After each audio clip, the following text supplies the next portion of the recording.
राधे श्याम। एक मूर्तिकार थे। वह बहुत सुंदर मूर्ति बनाते थे। उनकी मूर्ति को देखकर ऐसा लगता था कि जैसे मानो कोई इंसान ही खड़ा है।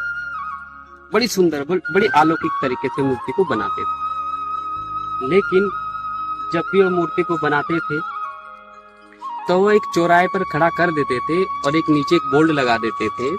उसमें लिखते थे कि इस मूर्ति में जो भी कमी है आप हमें बता दीजिए कि कहाँ कहाँ कमी है। वह पूरी रात उस मूर्ति को वहीं छोड़ देते थे।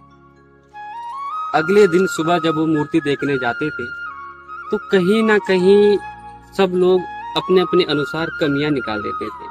कोई नाक में निकाल देता था, कोई आंखों में निकाल देता था, कोई चेहरे पे, अपने अपने अनुसार सब कमियां निकाल देते थे। वो मूर्तिकार ने जब ये देखा तो बहुत दुखी होकर अपने कक्ष में जहाँ पर वो मूर्ति बनाते थे वहाँ बैठा रहता था। सोचता रहता था कि मैं एक अच्छा मूर्तिकार नहीं हूँ।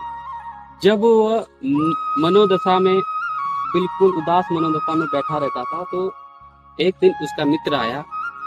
उसने उनसे पूछा कि क्या बात है, तुम इतने परेशान क्यों लग रहे हो। उस मूर्तिकार ने अपने मित्र से सारी कथा बता दिया और उसके मित्र ने बोला कि तुम ऐसा करो कि एक बार फिर से मूर्ति बनाओ और उसी स्थान पे रख दो और नीचे जो बोर्ड लगाते हो उस बोर्ड में ये लिख दो कि इस मूर्ति में जो भी कमी है उसको आप ठीक कर दो, सही कर दो।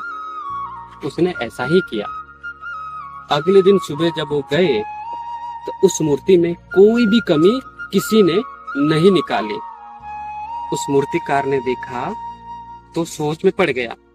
उसने अपने मित्र से पूछा कि ये क्या हुआ, जब मैंने पहले मूर्ति को रखा था तो सबने कमियां निकाली, जब आज आपने बोला आपके कारण मुझे मूर्ति रखने का जो आपने मुझे जो प्रेरणा दी, जो बात बोली, मैंने मूर्ति को रखा, ऐसा क्या हो गया। उन्होंने कहा, उसके मित्र ने कहा कि ये संसार कमियां निकालना जानता है लेकिन किसी की कमियों को सुधारना नहीं जानता। ये संसार बोलता ही रहेगा लेकिन आपको इन संसार की सुननी नहीं है। संसार केवल कमियां निकालता है, अपनी कमियों को नहीं देखता है, हमेशा दूसरों की कमियों को ही देखता है।